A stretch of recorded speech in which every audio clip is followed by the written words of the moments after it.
اور تبھی اس نے کمرے کے پیچھے سے حیا کی چیخیں سنی۔ وہ رک گیا، وہ اس آواز کو زیادہ اچھی طرح جانتا تھا، یہ حیا ہی تھی۔ اس کا دماغ گول گول گھومنے لگا، وہ دیوانہ وار چیخ رہی تھی، اسے لگا وہ کھو چکا ہے، وہ ناکام ہو چکا ہے، وہ اسے محفوظ نہیں رکھ سکا، وہ اپنی بیوی کی حفاظت نہیں کر سکا۔ وہاں مزید لوگ بھی آ گئے، 2 آفیسرز کمرے کے دروازے کے در سے اندر دھواں پیدا کرنے والے بم چھوڑنے لگے۔ وہ ہر چیز سے بے نیاز زور زور سے اپنے بوٹ سے ٹھوکر مارا تھا دروازے کو۔ وہ چیخ رہی تھی، کمرے میں یقیناً دھواں بھر گیا ہوگا، اور وہ چیخے جا رہی تھی، اور ایک مردانہ آواز بھی سنائی دے رہی تھی۔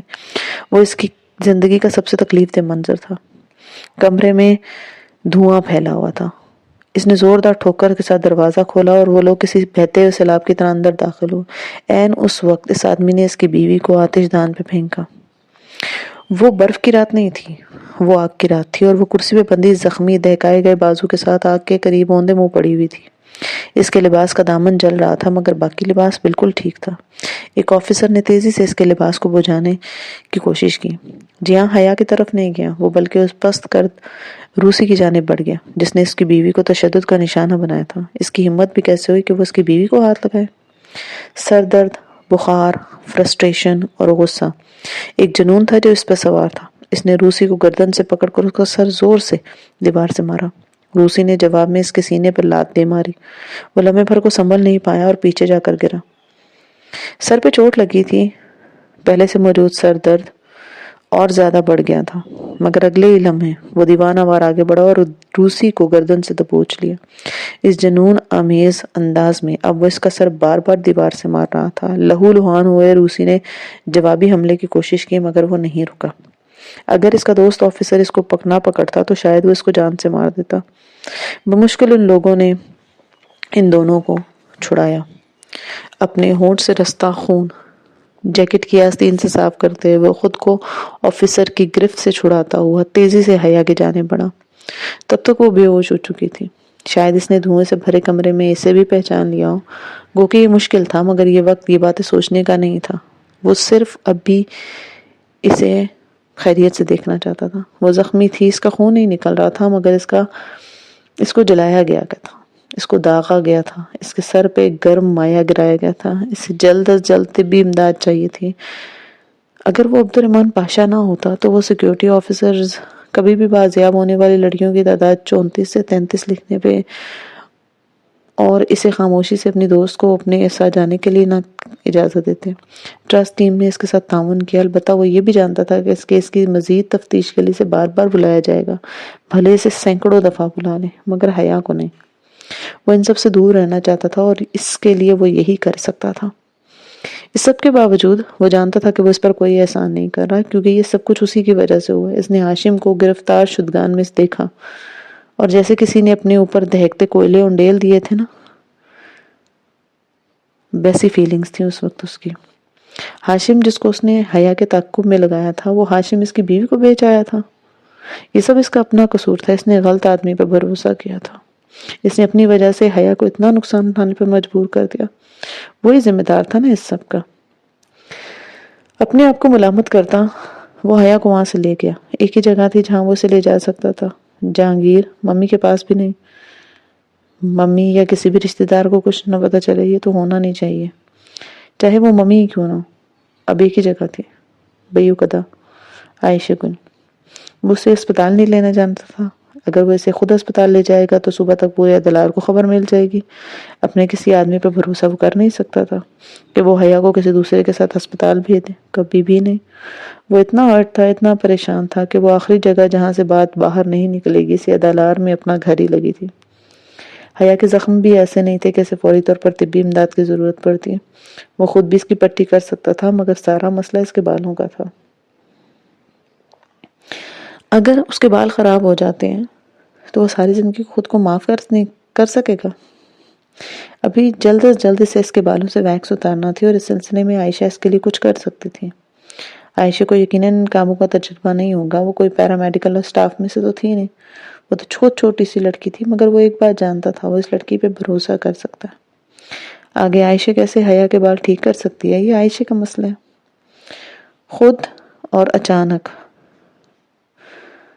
افتاد انسان کا اصل پوٹینشیل اس کے سامنے لاتے ہیں، اور وہ اس طرح کے شدید حالات میں ایسے کام کر جاتا ہے جو عام زندگی میں سے لگتا ہے کہ اس سے کبھی نہیں ہو پائیں گے۔ اس وقت بھی اسے عائشہ میں اتنا ہی پوٹینشیل نظر آ رہا تھا۔ وہ عبد الرحمن کے لیے کچھ نہ کچھ کر لے گی۔ عائشہ اور بہاریں اس روز اکیلی تھیں، آنے کچھ رشتہ داروں سے ملنے شہر سے باہر گئی تھیں۔ وہ پچھلے دروازے سے گھر میں داخل ہوا اور اسے بے ہوش زخمی لڑکی کو اس نے بالائی منزل پہ بنے اپنے پرتعیش سے بیڈ روم کے بیڈ پر لٹا دیا تھا۔ تب بھی وہ بے ہوش تھی۔ وہ نہیں جانتی تھی کہ اسے کون یہاں لایا ہے اس برف اور آگ کی رات میں۔ وہ تیزی سے زینے پھلانگتا نیچے آیا اور عائشہ کے کمرے کا دروازہ کھٹکھٹایا۔ دڑ دڑ دڑ اس نے دروازہ پیٹ ڈالا۔ کیا ہوا؟ کون؟ عائشہ سر پہ سکارف لیٹتی نیند سے گھبرا کر اٹھی اور وہ باہر نکلی تو اسے سامنے دیکھ کر اس کی آنکھیں حیرت سے پھیل گئیں۔ تم انڈیا سے کب آئے؟ اور تو اسے یاد ہے کہ ادالار والوں کے لیے وہ انڈیا ہی میں تھا۔ آج ہی آیا ہوں، مجھے تمہاری مدد چاہیے، اوپر آؤ۔ جین تو سویٹر، بکھرے بال، رف خلیہ، اینک غائب۔ یہ وہ عبد الرحمن تو نہیں تھا جسے وہ جانتی تھی، مگر جیسے کہ اس نے کہا کہ وہ دونوں بہنیں اٹھ کر پہلے اس کے ساتھ اوپر آئیں۔ سارا معاملہ ان کو سمجھا کر جہاں نے جب مدد کے لیے کہا تو عائشہ تذبذب سے بیڈ پہ پڑی حیا کو دیکھ رہی تھی۔ تم اسے اسپتال لے جاؤ، یہی ٹھیک رہے گا۔ مجھے تو کچھ سمجھ نہیں آ رہا۔ نہیں، کل صبح ہم ڈاکٹر گھر پہ بلا لیں گے، ابھی مجھے صرف اس کے بال بچانے ہیں۔ تم کسی طرح یہ ویکس اتار سکتی ہو؟ تمہیں کیوں لگتا ہے کہ میں یہ کر سکتی ہوں؟ تم خود ہی تو کہتے ہو عائشہ کل کچھ بھی نہیں کر سکتی۔ پلیز عائشہ کچھ کرو، مجھے کسی پہ اعتبار نہیں ہے اور تم کچھ نہ کچھ کر سکتی ہو، تو میں فیور لینے کے لیے تمہارے پاس کیوں آتا؟ اوکے، ہم کوشش کرتے ہیں۔ عائشہ سویٹر کی آستینیں پیچھے چڑھاتی اٹھی اور غنودہ لڑکی کے سرہانے آ بیٹھی۔ بہاریں البتہ صوفے پہ بیٹھی ہتھیلیوں پہ چہرہ گرائے گہری سوچ میں گم تھی۔ کچھ بھی کرو مگر مجھے اس کے بال واپس چاہیے۔ اس کے بال بہت خوبصورت تھے اور مجھے وہ واپس چاہیے۔ کیا وہ تمہیں اچھی لگتی ہے؟ عائشہ نے تابدیبی نظروں سے اسے گھورا مگر وہ جہاں کی طرف متوجہ تھی۔ وہ چند لمحے سے دیکھتا رہا، پھر آہستگی سے اس بات میں سر ہلا۔ بہت زیادہ۔ اور اگر اس کے بال خراب ہو گئے تو وہ تمہیں اچھی نہیں لگے گی؟ بہت ہو گیا بہارے گل، اب کیا؟ عائشہ نے سختی سے ٹوکا۔ وہ مجھے تب بھی اچھی لگے گی۔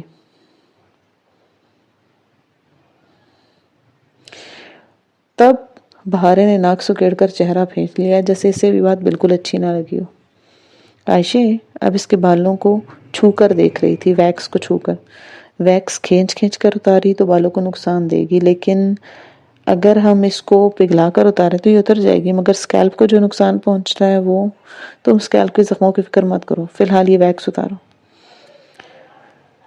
بعض دفعہ ہاتھ پہ بھی گرم ویکس گس جاتی ہے تو اتنا نقصان نہیں ہوتا، جو بھی زخم ہے بھر جائیں گے، مگر اس کو کیسے پگھلائیں؟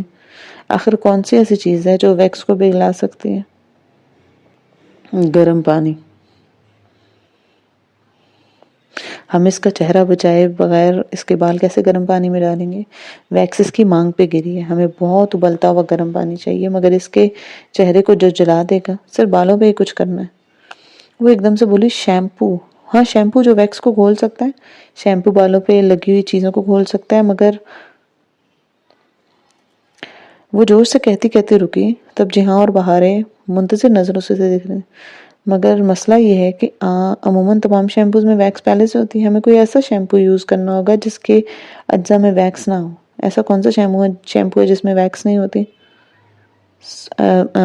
سن سلک۔ جی ہاں، ایک دم سے بکھلا کر بولا، سن سلک میں ویکس نہیں ہوتی۔ تمہیں کیسے پتا ہے؟ جب میں جیل میں تھا نا تو وہاں ایک دفعہ باتھ روم میں سن سلک کی بوتل قسمت سے مجھے دی گئی تھی، میں نے اس کے اجزاء ترتیبی حفظ کر لیے تھے اور مجھے یاد ہے کہ اس میں ویکس نہیں تھی۔ تم جیل میں بھی رہ چکی ہو؟ عائشہ کو جہاں شوق لگا وہاں بہاریں مارے ایکسائٹمنٹ کے اٹھ کر بیٹھ گئی۔ واقعی تم جیل میں بھی رہ چکے ہو؟ ہاں، بس ایک دفعہ غلطی سے، بس ایک رات کے لیے۔ جاؤ تم سن سلک لے کر آؤ، میں اسٹڈی میں ہوں، مجھ سے یہ سب نہیں دیکھا جائے گا۔ دکھتے سر کے ساتھ وہ ٹھیک سے بات نہیں بتا پا رہا تھا، سو اٹھ کر اسٹڈی میں جا بیٹھا اور سگریٹ جلا لی۔ وہ آگ اور برف کی رات تھی، یہ خیال ہی تھا کہ حیا کو نقصان پہنچے اور اس کے جسم کو برف کی طرح ٹھنڈا اور مردہ کر دیتا تھا، اور پھر وہ آگ یاد آتی جو اس لڑکی نے سہی ہے۔ سب اس کا قصور تھا، اس آگ کا اور برف کی رات کا، وہی قصوروار تھا۔ اس کا دل بہت بری طرح سے دکھا تھا۔ اندر عائشہ نے پوری مستعدی سے کام کیا. سب سے پہلے اس نے ٹیشو رول اور بہت سارے ٹیشو اچھے سے عائشہ کے حیا کے سر پر اس جگہ لپیٹا جہاں ویکس گری تھی. پھر اوپر سے اس نے ہیئر ڈرائر چلا دیا. تیز گرم ٹیشو سے گزر کر بالوں کو چھونے لگی. عائشہ اسی طرح حیا کے سرہانے کارپیٹ پہ گھٹنوں کے بل بیٹھی ہیئر ڈرائر پکڑے اس کے بالوں کو آگے پیچھے کر رہی تھی. آہستہ آہستہ ٹیشو تلے جمی ویکس پگھل کر ٹیشو میں جذب ہونے لگی. جیسے ہی ٹیشو گیلا ہو گیا بہارے نے جلدی سے اس کو حیا کے بالوں سے اتارا اور ٹوکرے میں پھینکا. تب تک عائشہ نیا رول کھول کر حیا کے بالوں میں لپیٹ لیتی تھی. یوں تھوڑی دیر بعد وہ ٹیشو بدل دیتی. بہت سارا ویکس یوں ہی نکل گیا یہاں تک کہ اب ویکس کی آخری تہ بالوں پہ جمی تھی جس سے بال نظر آ رہے تھے. پتلی مگر سب سے مشکل تھا. اس کے لیے اس نے شیمپو استعمال کیا. تولیے کو اس کی گردن پہ پھیلایا. یہ عبد الرحمن کا بیٹ تھا اور اس پر ایک بھی داغ وہ برداشت نہیں کرے گا. اس نے اسپرے سے حیا کے بالوں کو گیلا کیا. نرمی سے اس پہ شیمپو کو مساج کیا. امی درمیان میں اس کی ایک دفعہ آنکھ کھلی. شاید پانی اس کی آنکھوں میں گیا تھا. اس نے فوراً بہارے کو آہستگی سے کہا کہ عبد الرحمن کو کہو کہ وہ جاگ گئی ہے. عائشہ کے ہاتھ ابھی جھاگ سے بھرے تھے. حیا کے بالوں پر بھی تھے. بہارے سر ہلا کر تیز سے بھاگتی ہوئی وہاں سے نکل گئی. وہ اسٹڈی میں بیٹھا تھا. کھڑکی سے باہر تاریک رات کو دیکھتا. سگریٹ پھونک رہا تھا. بہارے گل اس کے پاس. وہ اٹھ گئی ہے بس تھوڑی سی زیادہ نہیں. اب کیا کریں؟ اس کے پکارنے پر وہ چونکا.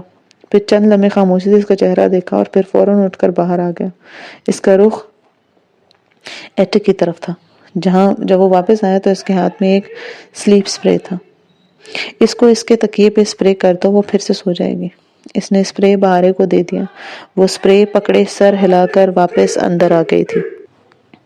اس نے سپرے تھاما اور بھاگی. اس کی ہدایت کے مطابق عائشہ نے سلیپ سپرے حیا کے تکیے پر کیا. وہ جو ہلکی ہلکی جاگنے لگی تھی پھر سے غنودگی میں چلی گئی. صبح فجر کے سے قبل اس کے بال تھوڑے بہت ضیاء کے بعد واپس اپنی حالت میں آ چکے تھے. دوسری طرف وہ بھی واپس اپنی حالت میں آ چکا تھا. البتہ اس نے ایک اور کام کیا تھا کہ جو تصاویر اس کے پاس تھی نا حیا کی، وہ اس نے ایک اسٹڈی کے کمپیوٹر سے پرنٹ آؤٹ نکال کے اسٹڈی کی دیواروں پہ آویزہ پینٹنگز کے فریم میں اصل پینٹنگ اور شیشے کے درمیان لگا دی تھی تاکہ یوں لگے کہ وہ تصاویر ہی فریم کی گئی ہیں. جب وہ ادھر رہے گی اور کسی دن وہ اس کمرے میں آ کے یہ دیکھے گی تو جان لے گی کہ وہ برا آدمی نہیں تھا. وہ اس کے بہت سے لمحوں میں اس کے ساتھ تھا اور اس کا خیال رکھا کرتا تھا. صبح تم ڈاکٹر کو لے آنا، باقی سارے کام وہ کر دے گی. مگر ایک بات، صبح جب وہ دونوں کمرے سے نکلی تو وہ اپنے مخصوص حلیے میں سوٹ میں ملبوس، بال جل سے پیچھے کیے، اینک لگائے، بریف کیس اٹھائے اور واپس آنے کی تیاری کے لیے کھڑا تھا. کیا تم اس کو یہ نہیں بتاؤ گی کہ میں اسے یہاں لایا ہوں؟ بہارے اگر تم نے منہ سے ایک بھی لفظ نکالا تو میں کبھی تم سے بات نہیں کروں گا. اوکے، میں کیا کہہ رہی ہوں؟ وہ نروٹھے پن سے شانے اچکا کر بولی. جب بہارے منظر سے ہٹ گئی تو عائشہ کو مخاطب کرتے ہوئے، تم نے مجھے بہت بڑا فیور دیا. تم اس کے بدلے مجھ سے کچھ بھی مانگ سکتی ہو، میں انکار نہیں کروں گا. میں صرف اتنا چاہتی ہوں کہ زندگی میں کبھی اگر تمہیں میرے کسی بڑے فیور کی ضرورت پڑے تو تم مجھ سے ضرور مانگو. بالکل، میں دوبارہ بھی مانگوں گا. وہ کیا ہوگا میں نہیں جانتا، مگر ضرورت پڑنے پہ میں تمہارا ساتھ تمہارے پاس ضرور آؤں گا. ایک اور بات. قدرے رک کر اس نے کچھ بتانا شروع کیا جس کو سن کر عائشہ کے چہرے کی مسکراہٹ غائب ہو گئی. وہ تمہاری بیوی ہے اور تمہیں کسی دوسرے نام سے جانتی ہے. پھر تم نے آنے سے کیوں کہا کہ تم اسے شادی کرنا چاہتے ہو؟ وہ سچ بولنے والی لڑکی ایک دم ششدر سی رہ گئی تھی. میں صرف یہ جاننا چاہتا تھا کہ وہ کسی امیر آدمی کے لیے اپنے شوہر کو چھوڑ سکتی ہے یا نہیں، اور یہ اتنا بڑا مسئلہ نہیں ہے. اپنوں کو ہر وقت نہیں آزماتے عبد الرحمن. جو بھی ہے تم بہارے کو یہ سب مت بتانا. میں نہیں چاہتی حیا کسی اور کے منہ سے میرے بارے میں یہ سب کچھ سنے. ایسی صورت میں وہ کبھی میرا اعتبار نہیں کرے گی. میں اسے خود سب بتاؤں گا، مگر کچھ وقت کے بعد.